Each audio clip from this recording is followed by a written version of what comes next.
Well, good evening, everybody. Thank you for coming. My name is Dr. Christina Fleming, and on behalf of the committee that organized this event, I would like to thank you to all of you for your attendance tonight. We very much appreciate your time and interest in the very important topic of year-round, or what you'll hear called balanced calendar education, as well as multi-grade classroom structure. Recent data show that enrollment within Johnsburg area schools has decreased over the last several years. Schools continue to explore creative methods to increase enrollment and stay competitive. Over the last several years, the topics of year-round or balanced calendar, as well as multi-grade classroom education, have been raised by many community members as a potential option to attract families and students to the Johnsburg and McHenry areas. As a parent of St. John's School, I can certainly share that St. John's School has been having some great discussions about options for enrollment enhancement. With the Rockford Diocese help, St. John's School is working to, quote, identify a niche area in the curricular and educational programs that makes St. John's stand out and demonstrate superior benefits for students. In exploring such options, our seminar committee has been informed of some very profound and encouraging information. Through this seminar, we wanted to take an opportunity to share this information with the community in hopes to obtain further feedback and opinion. With that, I'd like to introduce tonight's speakers, Dr. David Hornak and Dr. Denise Welter. Where'd Denise go? There she is, okay, right. Dr. Hornak is currently the Executive Director of National Association of Year-Round Education. In addition, he is the Superintendent of the Holt Public School System in Holt, Michigan. Dr. Hornak obtained his doctorate in Doctorate of Education at Educational Leadership from Central Michigan University, and has been an educator for over 20 years. Dr. Hornak is seen as an expert in the field of year-round balanced calendar curriculum planning and implementation.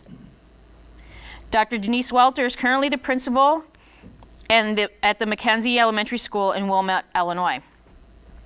Dr. Welter guided and launched the development of the first and currently only year-round school in McHenry County, Landmark. Dr. Welter's experience not only in year-round implementation and multi-grade classroom structure, but also in implementation of such a program in McHenry County is beyond exceptional. Thank you in advance to Dr. Hornak and Dr. Welter for sharing your knowledge and experience with us tonight.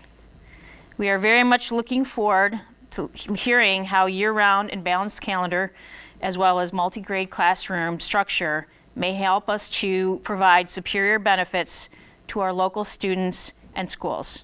And with that, I'd like to welcome Dr. Hornak as our first speaker. Thank you.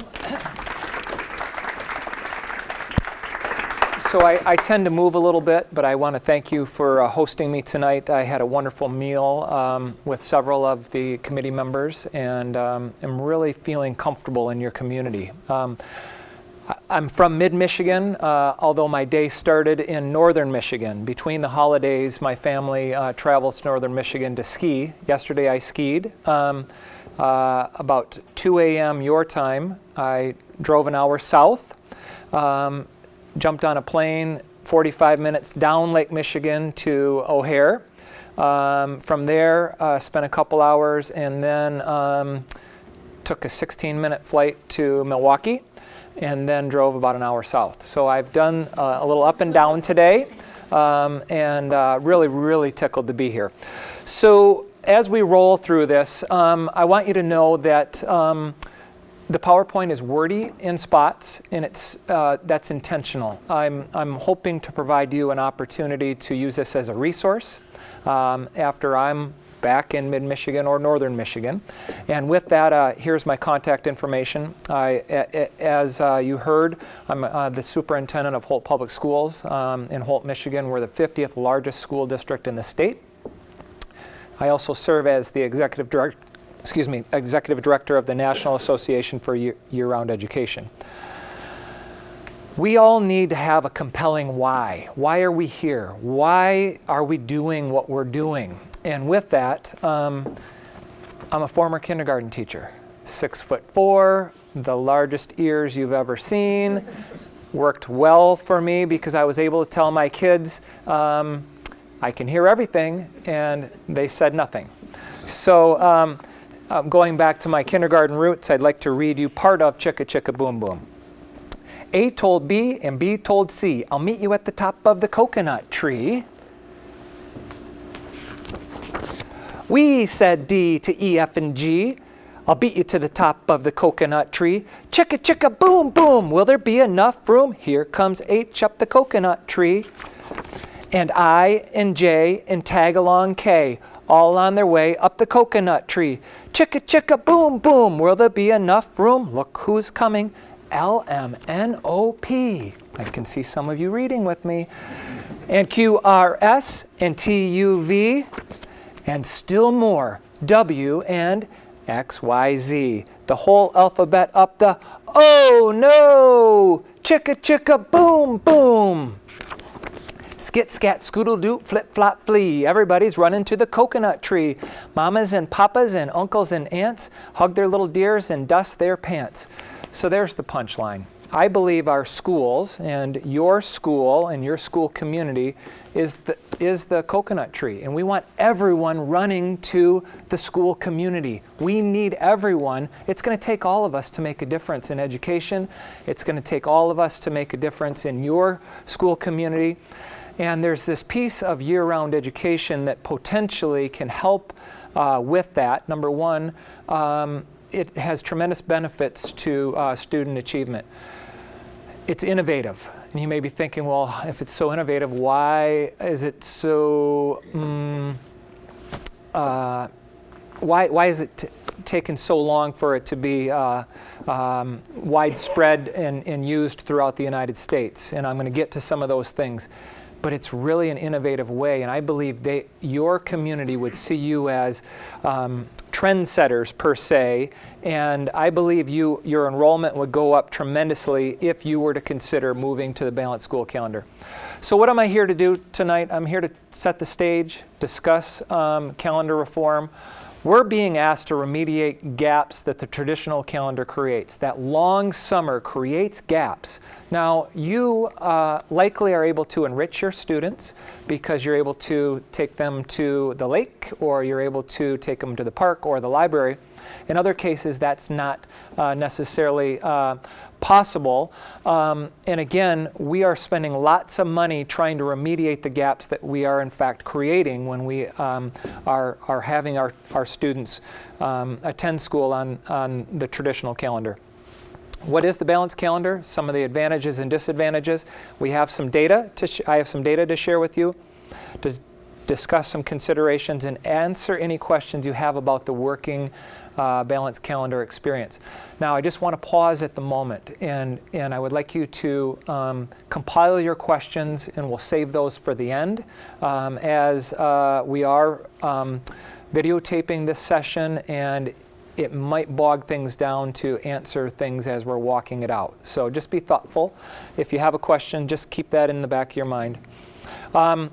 When you get an opportunity, I'd like you to revisit this. This is a YouTube video, and it really speaks to the why we are doing balanced calendar education and the history. So balanced calendar education really goes back to about the time that your first school was built, into the 1840s.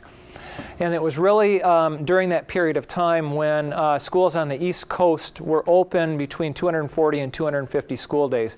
And it was the 20-year period between 1870 and 1890 when many communities reduced the school year to 180 days or so.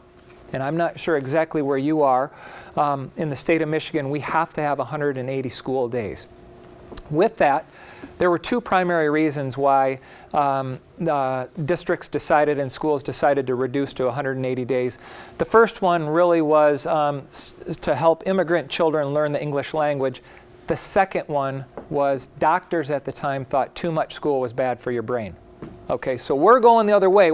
How many days can we get in front of our kids? On the other hand, back in this time, there was that thought that too much school was going to be damaging. So We also know that the traditional calendar had some ties to the agricultural and communities and farming and ranching.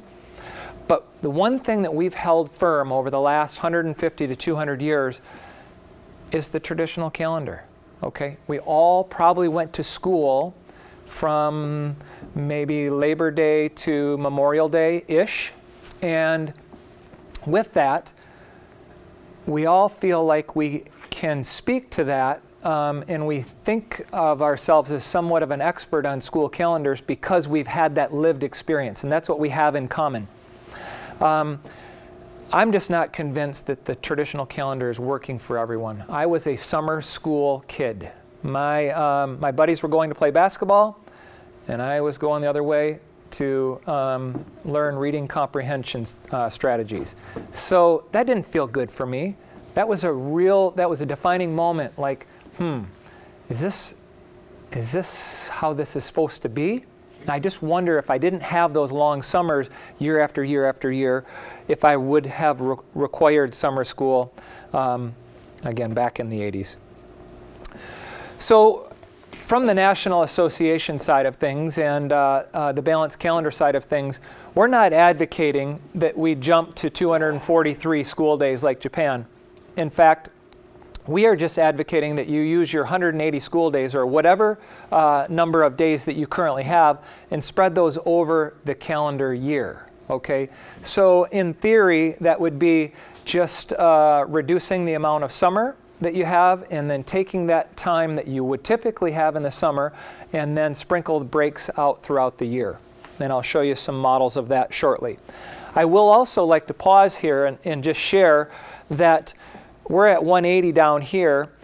We have something called intercession that is a real important selling point to the balanced calendar. An intercession would be when you're on a break, kids can still be learning and they can be enriched or remediated based on their particular needs. In my particular community, our students can access 25 additional days of intercession, which puts them at 205 days, and now all of a sudden we're in the top 5 nationwide, or excuse me, worldwide. So what is a year-round calendar? Same number of instructional days.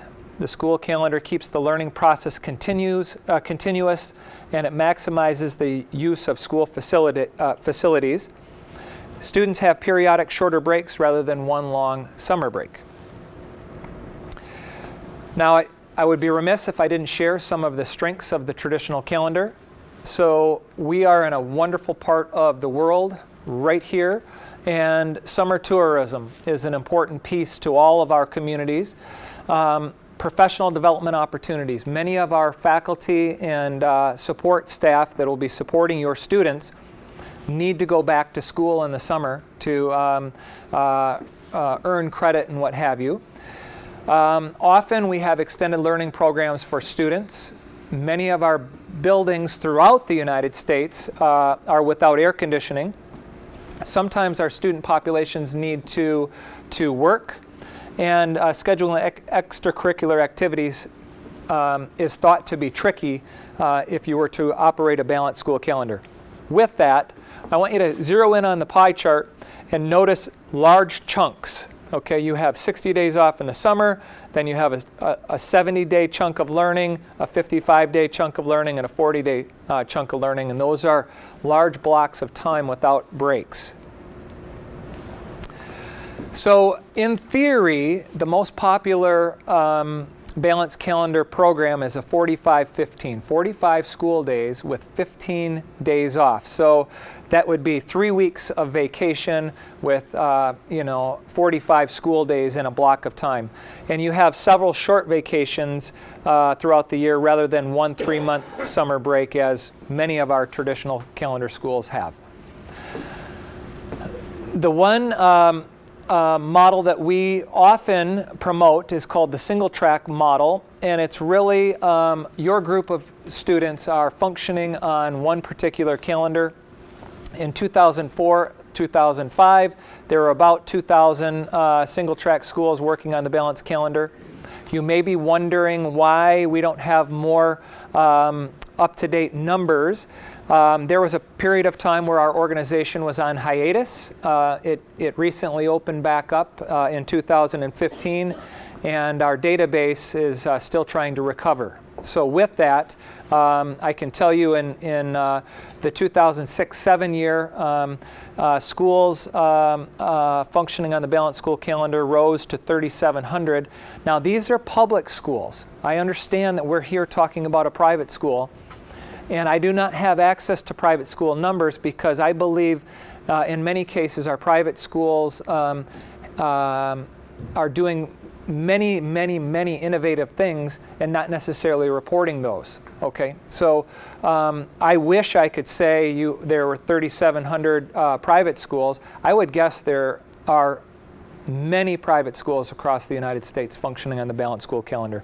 Again, I think private schools do a nice job of innovating opportunities for their students. So here's the balanced calendar in a nutshell. I want to zero you in right now and notice that this is more proportional. You have more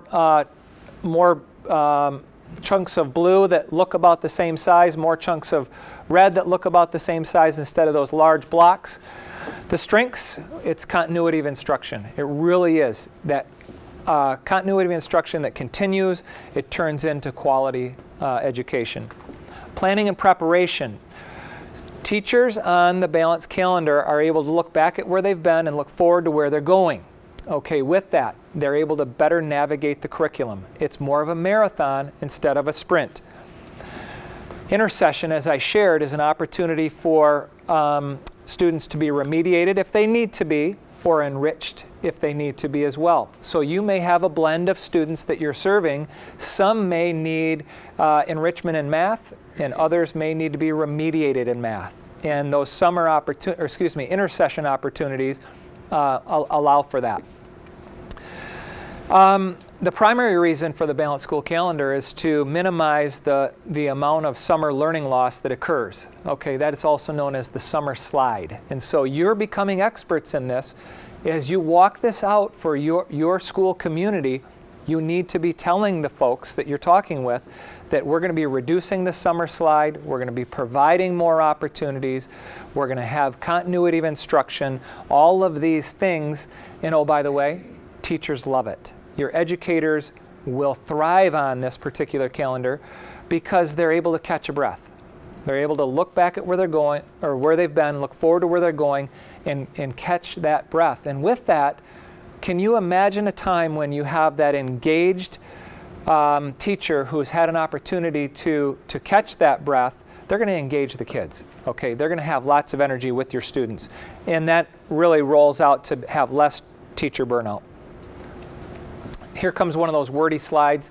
Again, this is here for you later on, but the quality of instruction is better due in part to the balanced calendar. It has positive impacts on the way they think about and plan for instruction. The teachers really believe in this. The instructional time provides opportunities for the educators to be reflective practitioners, and they're more efficient, as I mentioned. Schools offering intercession really have that opportunity to capture time. Again, there are some kids in your community that would love to go really far in project-based learning. Let's say that you're working on developing a concept.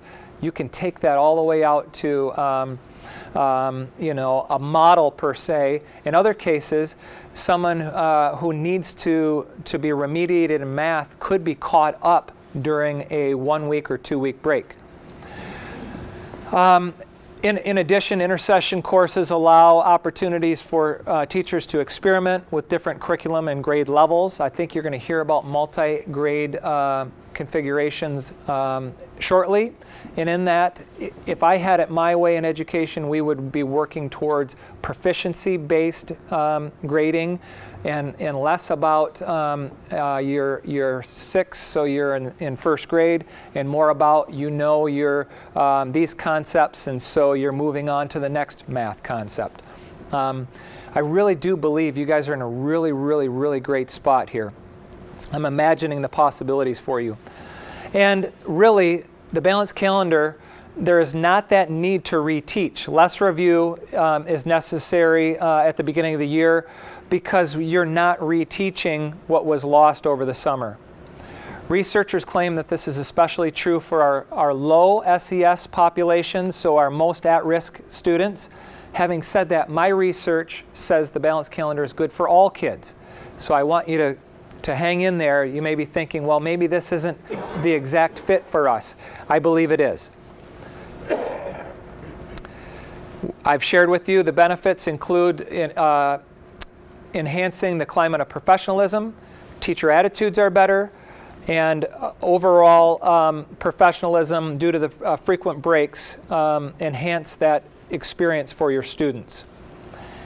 And then ultimately, it's been reported that, that teachers on the balanced calendar are absent less. So really you're thinking, that's another benefit. My teacher's going to be in front of the kids more. You're going to be staying on track with that particular curriculum. It's a win-win overall. Here's a sample calendar from 2009 and 2010, and you may be wondering, why is this such an old, dated calendar? This used to be a magnet that we would provide for all of our families to go on the fridge so that they knew when we were starting and when we were on break. During that economic downturn, communities in Michigan really were impacted, and with that, we're no longer printing this magnet calendar per se. But I want to point out that we started in early August and took some time off around Labor Day. We had an October break, as you can see. We had a week off at Thanksgiving, the typical 2 at the holiday time, 2 weeks midwinter break in February. We had a 2-week spring break this particular year, some time off during Memorial Week, and ended late June. And we still had a 6-week summer. So for those of us that love summer, and I truly do, we still provide a 6-week summer for our students and our families. Here happens to be another Michigan school that configures a little differently. Again, you can glance at that down the line. There is a theoretical framework or a theory behind the balanced calendar that really brings this to life, and it's called the faucet theory, and I want to try to bring this to life for you. Think about when you're washing your hands, you have a hot and a cold. And in the summer, and with that, I want you to label now in your mind, one is at risk and the other is middle and upper class. And during the school year, the resources are flowing at the same rate to all students, regardless of your economic status. In the summer, the resources for the lower class students are shut off, while many of us are still enriching our kids. In fact, I shared. I skied yesterday with my own children in northern Michigan. I was enriching them on break. Some of their counterparts, on the other hand, may not have had that experience. And with that, that is the faucet theory concept. So to what extent does summer intermission impact the retention of knowledge? Okay, so we know that the amount of knowledge is lost during the summer by children is paramount. It becomes more dramatic as kids continue to get older. This one here, the middle bullet by John Hattie, is a really important one. He doesn't study necessarily year-round education. He studies studies. Okay, so he has studied over 800 particular studies of a variety of types, and he has then equated that out to interventions that work and interventions that work really well and some that don't work at all. And so again, he's not necessarily a supporter of any particular concept, but he has determined that summer has a negative impact on all kids. Okay? In fact, of a negative 0.09 impact. He also went on to say that a 0.0 is not your ideal intervention to be considering. It needs to be an intervention of 0.4 or better. So the punchline is, I really worry about all of our kids, your kids, my own children, all of the kids in the United States, when we continue to do school the way we do with these long summer intermissions. 2/3 of the achievement gap in 9th grade can be attributed to the amount of time it takes for a teacher to reteach. So that's 2/3 of our 9th graders. Now I know this is a K-8 school, and that means that if we continue to do business the way we continue to do, by the time they're ready to leave you and go to their 9th grade experience, potentially they've had multiple years of setbacks. And we know that in math per se, that students learn lose 2.6 months of math skills annually. So I want to get to some updated data, because you may have glanced at some year-round data and thought, well, the concept is a nice idea, but the research is somewhat inconclusive. And I'll tell you why. Researchers in the past did what they thought was right, and ran a couple studies, or many studies, using secondary data sets. And a secondary data set would be using test scores from the state, or using some type of an external group of numbers. Well, what they did is they compared one year against the next. And we know that in many cases, the test changes from year to year, and the students change from year to year. So it was very difficult for the researchers at that time to connect some of those dots. So to mitigate some of those concerns, I chose to do a pre-test, post-test comparison study. So I tested kids the last week before they went on summer intermission, tested them the week they came back. Half the group was on the balanced calendar, half the group was on the traditional calendar, and using the same test. And the results turned out to be quite profound. I would also just like to note that my particular study was then acknowledged by the National Council of Professors of Educational Administration this past year, again providing more support for this particular calendar.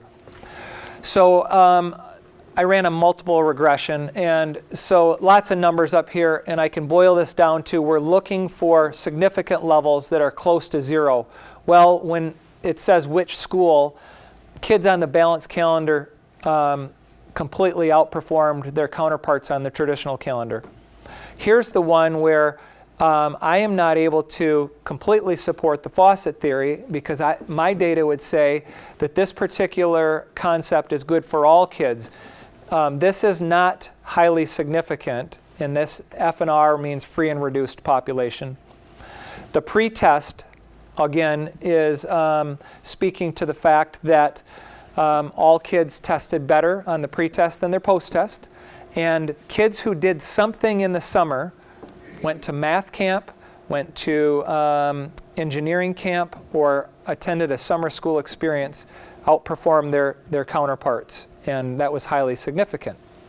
So lots of numbers on the slide before. I can boil it down this way. Gender did not make a difference in this particular study. The school a student attended did make a difference. The balanced calendar is good for all children, not just at-risk children. All students on average did better on the pretest, and attending a math camp, engineering camp, or summer school typically mitigates the summer learning loss. Now this slide is the one that I can make sense of a little bit more. Again, I shared with you that I pre-tested all of my kids the last week of school, regardless of which calendar they attended. So in this particular case, there was a 12-week summer, and the students regressed almost 8 points. On the balanced calendar, the students had a 6-week summer, and they regressed almost 3 points for a 5.5 point difference. And that, to me, that speaks volumes. Okay, so now our traditional calendar teachers need to go back in the fall and reteach 4 to 8 weeks annually. Okay, so think about this. We're supposed to be demonstrating a year's worth of growth in 180 school days, which is half of the available days in the year. And then if your teachers or our teachers are then taking another month or two, now in about 140 days, we're supposed to be teaching a year's worth of content. It just, that particular equation doesn't make sense to me.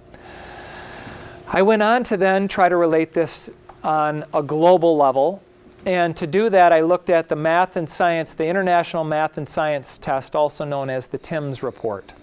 And at the time of my dissertation defense, I only had the 2011 data. I was able to access the 2015 data recently. And you can see of the top 5 performing countries, they're all on a modified balanced calendar of some sort of another. They're all going to school more than we are. Again, I'm not advocating for that. The United States is down here, and I just want to point out this gap. We are not the 6th nation, okay? We're much further down than that. So impacting behaviors. The balanced calendar helps our students stay focused and engaged. There's less reteaching time required, and there's brief behavior expectation reviews that occur following each break, which allows our teachers to be educating on current curriculum rather than going back and reteaching. Some of the things I think you need to consider. I think you need to determine the needs of your environment. You need to work with your community. This is a great thing that you're doing tonight. Okay, you are coming together, you're trying to become informed so that you can then spread the message.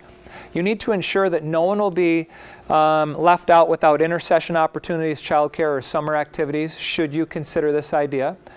You need to work with your educational partners. Now, that could be like anyone that's running a camp, maybe a YMCA, something like that. And I think you need to do more of these opportunities. I think you need to start bringing in more of your community so that they have a better understanding of what this concept really is and all the possibilities it can lead to. I really admire you for thinking about filming this because in our current environment, it's not easy to spend a couple hours out on a weeknight, but potentially I could watch a video after my own children went to bed. So again, I think that's a really proactive approach. So does the balanced calendar have positive impact on the children that they serve? Absolutely. The faucet theory speaks to that. And new research indicates the balanced calendar benefits all students, not just our most at-risk students. How would our families manage 2 calendars? So this is one that's really interesting. I've given a variation of this particular talk all over the nation, and many times elementaries open on the balanced calendar, and our secondary schools, albeit we do have secondary schools functioning on the balanced calendar, choose not to do that for whatever reason. And so one of the concerns is, well, how would we handle 2 different calendars? And I've done this, okay? So in my particular community, my daughter moved off the balanced calendar on the traditional calendar while my son was on the balanced calendar, and it provided me an opportunity to individualize my parenting. I could then drive my daughter to school and pick her up if I was off and my son was off, or vice versa. So it can be seen as a benefit. With strong partnerships with our intermediate school districts, and I'm not exactly sure what type of supports you're accessing from your public schools, but in our particular case, our public schools will provide speech and language classes for our private schools in our area, any type of therapies, and sometimes those supports are coming from our intermediate school districts, which are a county-wide school district. And there is a concern that if the county is on the traditional calendar, what happens to our balanced calendar kids? We talk to our families, and we hope to make up those sessions in September and May, double up those particular therapies. We'll often ask the ISD or the intermediate, countywide intermediate school district employee to serve the balanced calendar students and offer them comp time or those or pay them for working in August and June.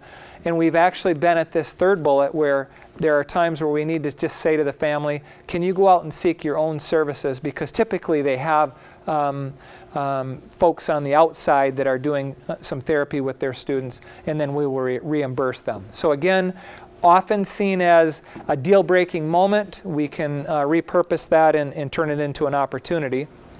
Does the balanced calendar require specific adjustments to employee contracts? Nope. We, in fact, in Holt, we have traditional calendar schools and balanced calendar schools. We have one teacher contract, or one employee contract, and 2 guiding calendars. This is big, folks. If our district or school were to adopt the balanced school calendar, what kind of enrollment numbers do you forecast? I forecast waiting lists. I would believe you are going to be highly attractive, increasing your overall numbers. This is a better fit with current lifestyles and workloads. Okay, what you've heard tonight is more like what you're living in your current work life. There is another option. The other option is called a multi-track plan, and it's implemented when there are some capacity issues, or there's going to be the need to renovate a particular space, and that the multi-track plan would have a variety of kids in session, out of session, or potentially doing a morning program and an afternoon program. During the 2004-05 school year, there are just under 1,000 schools across the nation functioning on the multi-track plan. So, quality instruction plus time equals learning. These are a number of resources that I'd like you to consider. This top one speaks to the faucet theory. This particular study is how educators feel when working on the balanced calendar. These 2 here, Dr. Charles Ballinger was the person who started the National Association for Year-Round Education in 1980. They're very good foundational books. And then the bottom book is a kind of a collection of all the options for the balanced calendar, and we use this in the summer, the Balanced Calendar Summer Institute as a book study text.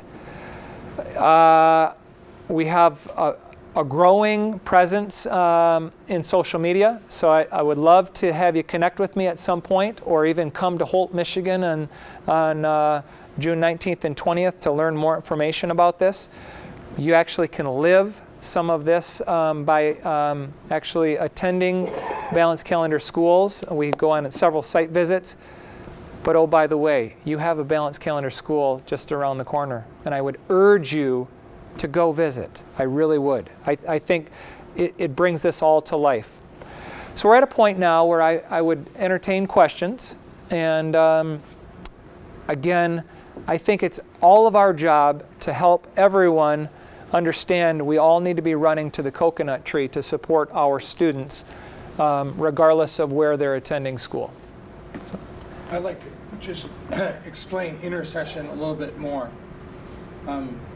So some of what they do in Intercession, because Intercession would be 3 weeks long, they take a 1-week break, and then they have a 1-week Intercession, and they have another week break. During that 1 week that they're in school, it's a multi-age classroom. For example, you might teach about insects, and you would teach the insects. You'd have a teacher come in and teach the insects, and they would be teaching K through 8 all in one room.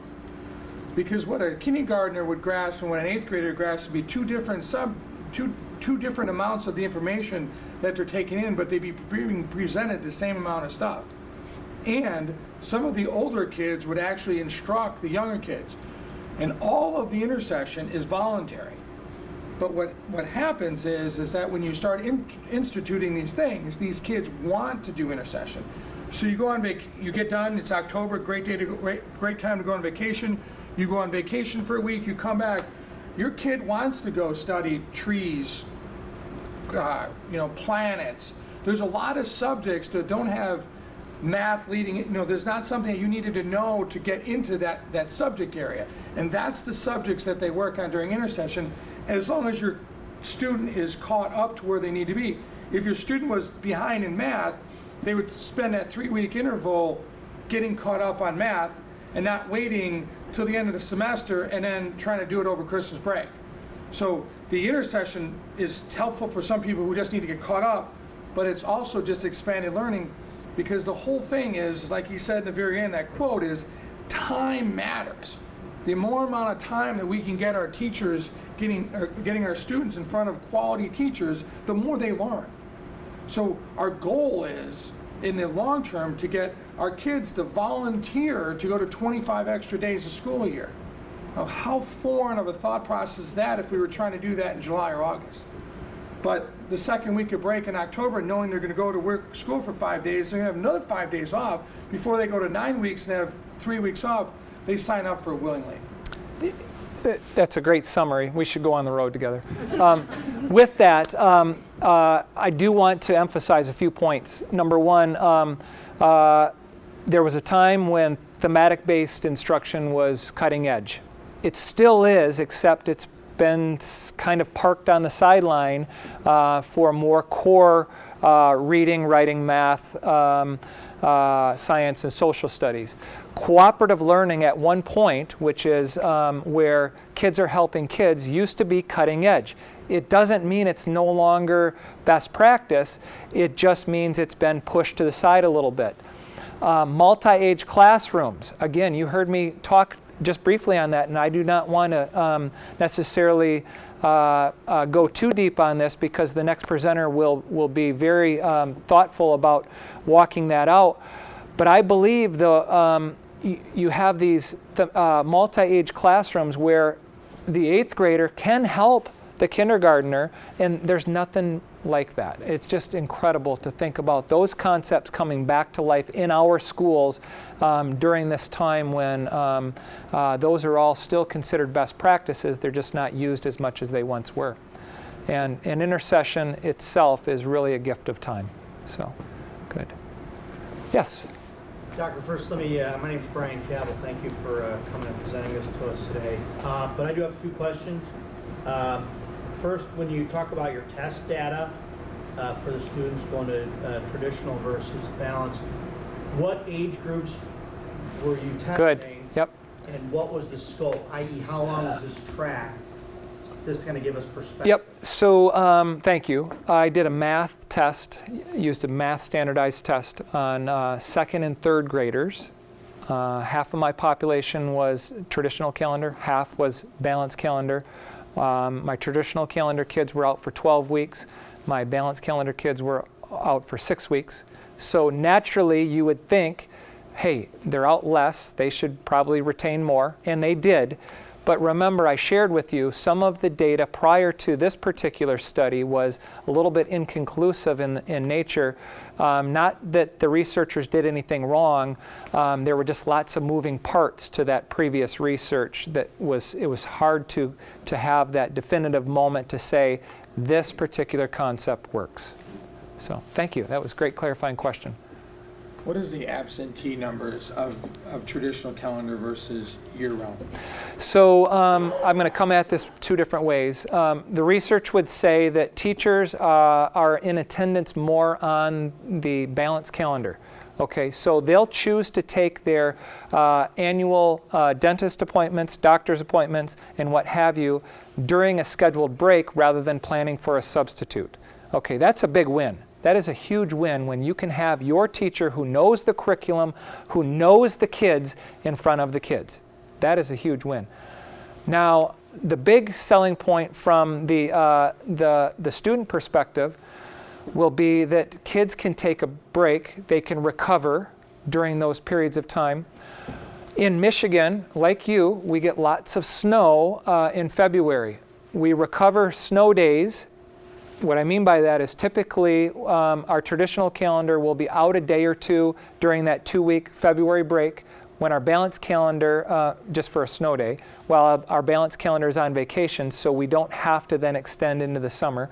In Michigan, we have to make up after a certain amount of lost days. And the germs walk away. Okay, think about that. February is one of our sickest months of the year where our kids are walking in and out with germs. When you can take a 2-week break and deep clean the building, kids recover, the building recovers, again, more kids in the class, in front of the teacher, again, a wonderful, it's just a win-win. But do you have any, like, for students, like, what the absentee numbers are for balanced calendar versus? I can speak to my particular district. I don't necessarily have that on a national level or what the research is saying, but our kids in my particular district, they're 95% in attendance on the balanced school calendar. Okay, so now that would fall to somewhere in the 90%, 85 to 90% on the traditional calendar in comparison. Every day counts. It really does. And I, for those of you who are parents in the room or were parents in the room, it's easy to say, hey, let's leave for vacation a day early. Or you're not feeling well, why don't you stay home? If you did that once a month, that's 10 days of absent instruction. You're missing instruction 10 times in a school year. That's a lot. Remember, I talked to you about 180 days. Teacher is then required to reteach between 20 and 40 of those days. Now you're down to potentially 140 days, and then you take 10 more days off. Now you're down to 130 days of instruction that you're receiving, and that's not good enough in this current environment. So, I have a question. Sure. You indicated that you would get more enrollment into the schools. Where does that enrollment come from? Are you going from public schools and transferring over? So when we, in my particular community, started this particular concept, we attracted kids from neighboring districts. In your case, I would speak to potentially public school kids saying we want this particular concept. I don't know if you have school of choice in your county. We happen to have that in Michigan where families can opt in or opt out, per se. I think you'd be very attractive to your surrounding area. I truly believe that.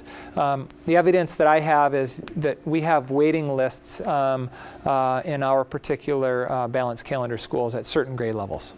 So, yes? You're talking public schools where the education is free to everyone. We're talking private schools. So if you're in a public school, you have to make the economic choice to spend the money. That's a big question. There's one that you'd want to consider. Okay, so yes, the concept is quite even. Let me put it this way: families will be investing in this concept. This particular data is worth investing in. Okay, if we're trying to prepare our children to compete on a global level, we no longer can give up several weeks of instruction. I think it's something that we would all consider paying for. Yes?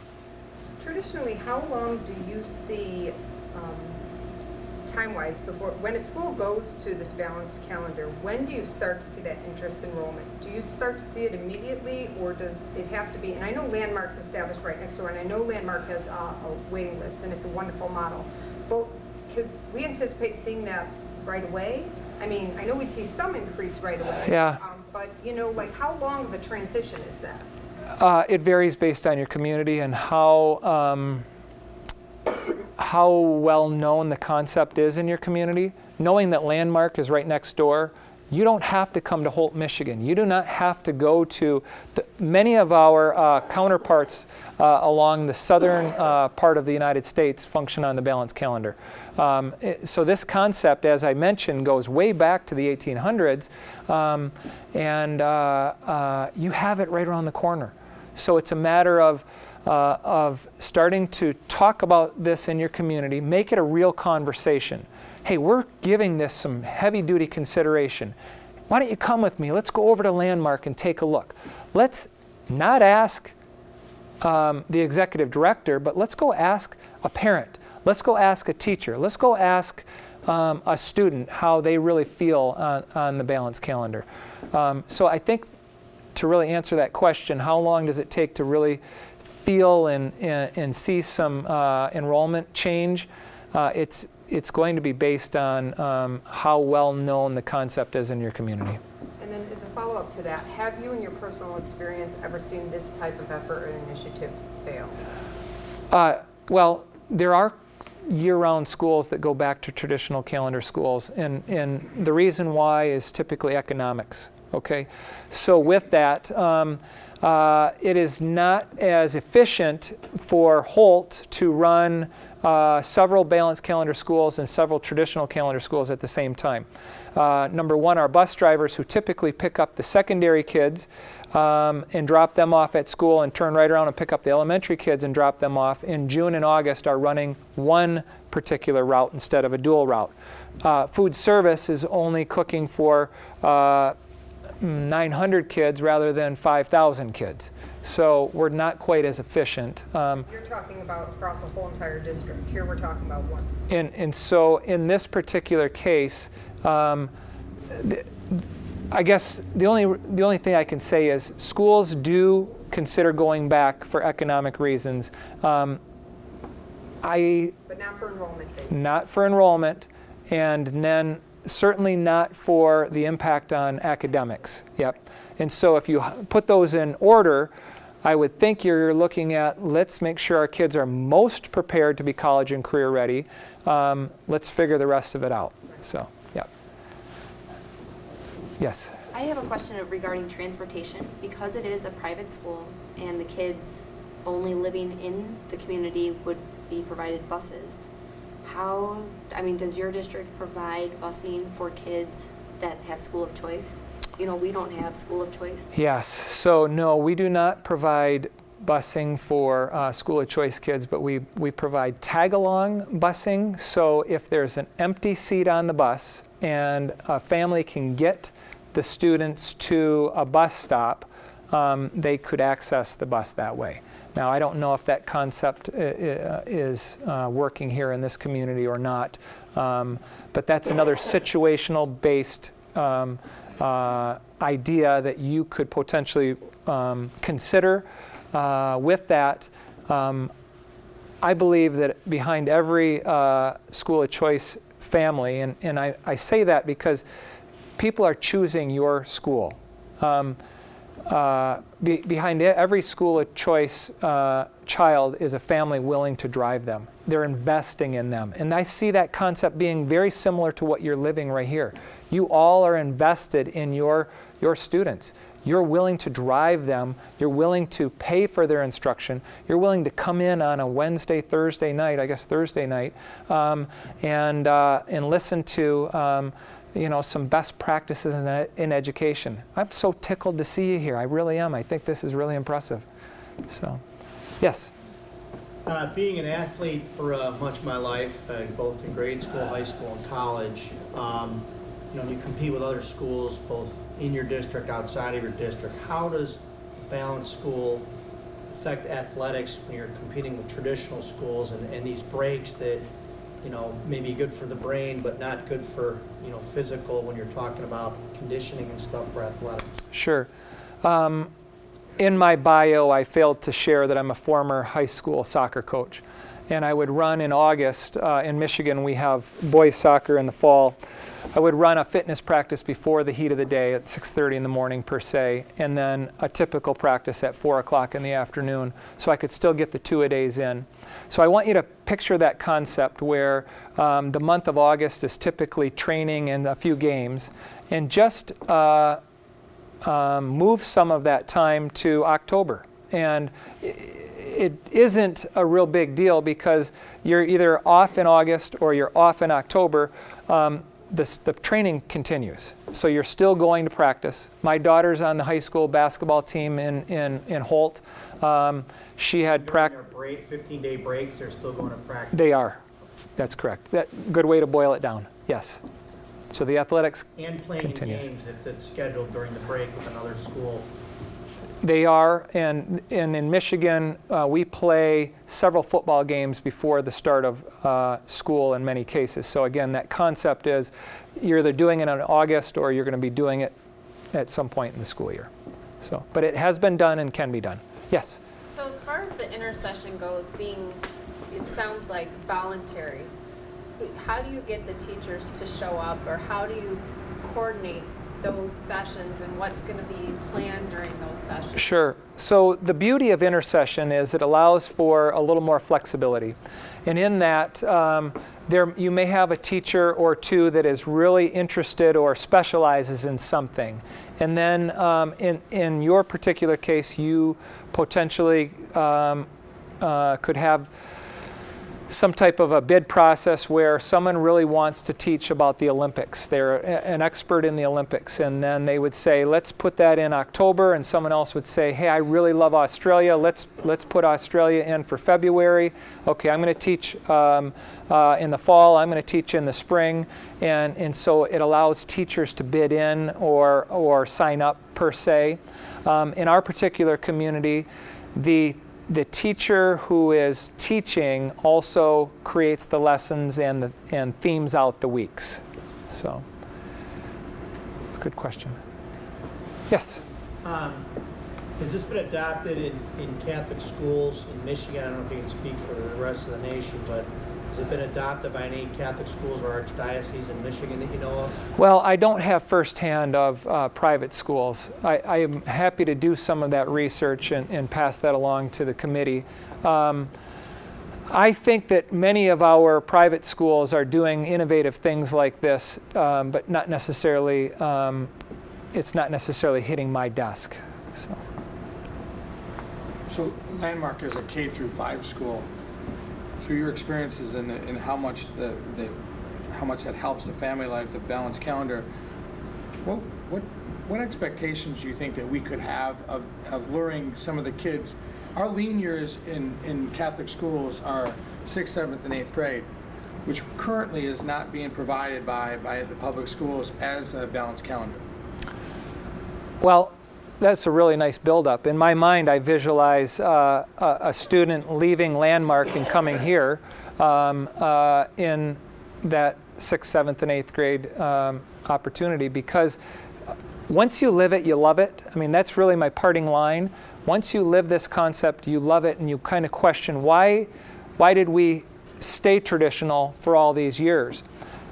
I would expect many of those families to come right around the corner and say, hey, I'd like to enroll my student here, because they've lived it. They understand the concept. They've felt it. They know the benefits. And the working model is right around the corner. So they're not gambling on a best practice concept. It's already come to life. So. Yes? How long was your school district been doing the balanced, and what was the approval process in the district for your local and maybe state governments? Sure. So you're another one that I would like to travel with. You're asking great questions. Number one, one of our schools is the longest functioning balanced calendar school in the state. They're in their 23rd year. Okay, we have others that are shorter than that, and you may be wondering, why haven't you moved everyone to the balanced calendar? And in our case, it's for infrastructure reasons. Educating in a hot building is not ideal, and so as soon as we recover from the economic downturn and potentially add some air conditioning, we would give this district consideration. In the state of Michigan, to be a bona fide year-round school, you can have no longer than a 6-week break. Whether that's in the summer or it's at Thanksgiving through the middle of January, your longest break can be no longer than 6 weeks. And so that's how the concept rolls out in the state of Michigan. Now, I don't know if you have some governing laws in terms of you have to start after Labor Day and you have to be out mid-June. In our particular state, if you're not a bona fide year-round school, you have to start after Labor Day. That is a requirement. And it really speaks to the tourism that occurs in the state of Michigan, especially in August. With that, I did testify a couple weeks ago in front of the Senate Education Committee in Michigan to just give them some thoughts to consider. So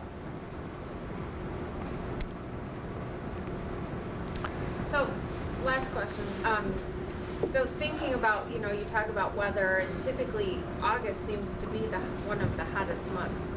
Why would you not consider taking maybe a short break in June and then continuing in June, maybe the beginning of July, and having August off? There's the beauty of the balanced calendar. It's community-based. You schedule and craft your calendar whatever is best for you. There are many communities that have robust fall community. We would call it a fair, some type of a community activity, a week-long celebration. You may say we need to be off the last week of August because that's when we typically have our county fair here, or what have you. You can do whatever you feel best meets your needs with this calendar. And if you think you'd be better served to be off in August and be in session through the end of June and take a week off at 4th of July and then go, other schools do that. That's a nice idea, but I would craft that. My recommendation would be that you do that as a community so that it further solidifies the buy-in. People feel invested in the idea, hey, we always need to be off, whenever that may be for your community. So, It sounds like there's no different instruction that the teachers need to change to this. They're doing the same thing they're doing now. It's just how long, if we decided to do this, how long would it take to transverse from traditional to year-round? it's just a pacing change. So your curriculum is your curriculum, and in our case, it's 180 days of curriculum, and so you would just be blocking and chunking that out over the course of those 180 days just a little differently. Instead of having a 12 to 13 week summer, you would start with, engaging in the next year's curriculum sooner because you wouldn't be requiring so much reteaching. And then, again, you'd have a chunk of time, you'd button that up, go on a break, come back, educate, button that up, go on a break, and that process continues. I've seen communities pull this off in about a semester of prep. Just depends on how well prepared the community is. In other cases, it's been a little longer than that to help build the infrastructure so everyone feels invested in the concept. When you say infrastructure, you're talking about basically the support. Build the knowledge, make sure people have buy-in, they understand the concept. You will want to have several talking points, many of which I hope you glean out of this particular presentation, so that everyone knows the why. Why are we doing this? Well, in our particular case, I want everyone running to this particular school community because you're innovative and your kids are going to be really, really smart if you consider doing this. They already are, but think about the possibilities, okay? Think about the possibilities. Yes? This question just kind of came up in the last topic of discussion, but what, say we were going to go this route, or we decided that this is worth taking the time to go to the Archdiocese and present it, wherever our approval authority is in the Catholic Archdiocese. What resources do we have here locally that would help us in that process? Obviously, looking for like a local subject matter expert. As we try to implement this, we're going to need some assistance. What resources do we have? I would start with Landmark. I would. So we're positioning people from the National Association, we're positioning people or relationships throughout the nation. And so while we've just met tonight, I hope that this will be the beginning of many conversations electronically, on the phone, what have you, where we can talk and if you have a concern, you go over to Landmark or you call me and I can try to find someone else in the area who has some knowledge of this. Again, it's not a new concept. I want to make that clear. It feels like it's new because we all went to school on the traditional calendar and that's what we know. Okay, but this has been around for a very long time.